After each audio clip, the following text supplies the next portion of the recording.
Nigel Farage was able to, put a stick in the establishment's eye when it came to Brexit and has never stopped since. And he was doing it for a long time in the European Parliament.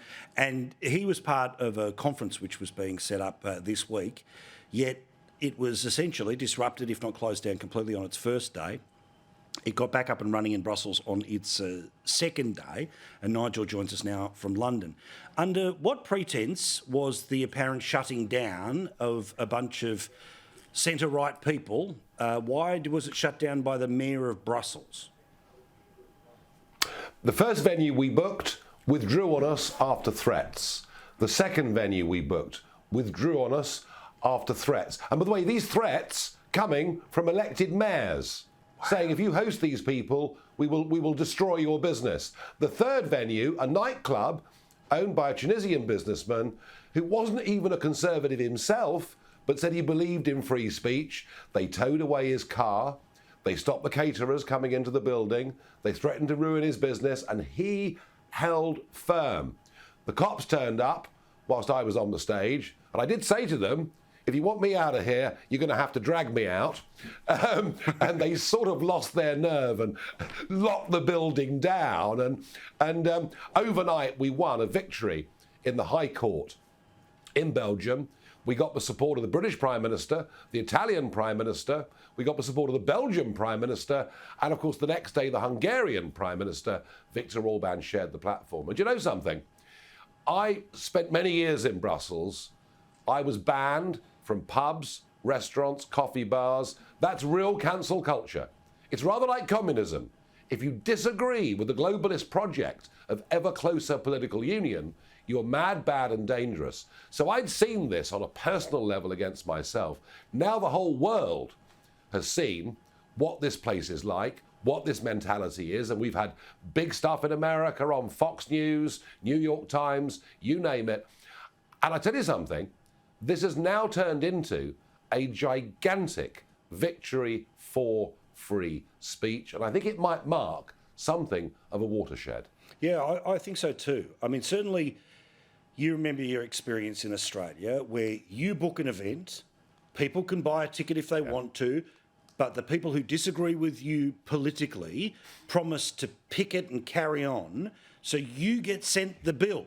Right, rather than the bill being sent to the protester, you get sent the bill. So this stuff is international, it's multifaceted, multi-levelled. And the Mayor of Brussels, it's all about making sure that, I want to keep people safe because they're trying to keep people safe against the counter-protests. The cancel culture side of it is so absolute for people to understand that we're not talking about somebody not being able to have a television show. We're talking about elected members of parliament not being allowed to gather in a coffee shop in Belgium.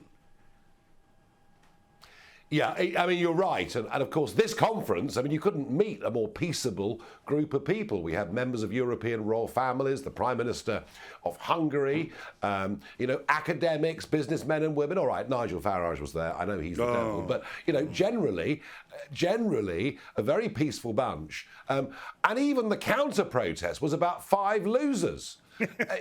So you're quite right. You're quite right. I mean, I myself was a victim of the New South Wales police protection racket. There's a big lesson being learned in Brussels, and let's hope it's learned in America, the rest of Europe, and indeed in Australia too. Honestly, Paul, I feel that what's happened in the last 48 hours is actually really good news for free speech. We've won a famous victory. So, out of interest, was the Labor Party able to skip it in the UK because they're not the party of government, or have you seen people who would disagree with every fibre of your political existence saying, yeah, but he has a right to say something? The only people really not to come out and condemn what they attempted to do to me whilst I was on stage and the whole conference has been the British Labour Party, who apparently think that a terrible group of people were about to gather. And that shows you that when Mr Starmer becomes, or Sir Keir becomes, our Prime Minister, which he will later on this year, we're headed into a new period of Cromwellian Puritanism, where only certain views will be tolerated. So we don't have too much to look forward to, do we?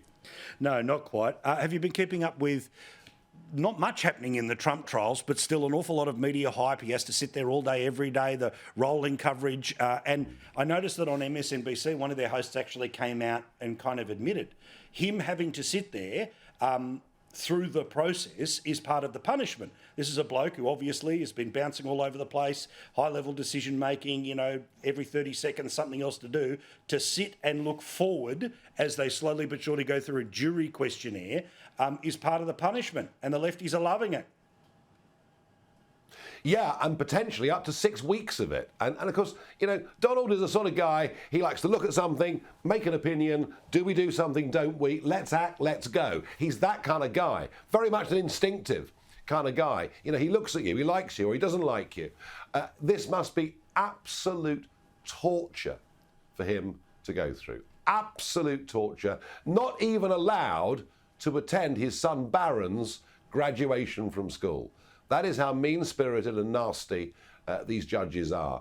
And the whole American judicial system, frankly, has been politicised, corrupted, and looks, I think, truly dreadful to fair-minded Americans and indeed to the rest of the world as well. Bloody oath. So good to talk to you, Nigel. We'll see you again in your normal spot next week.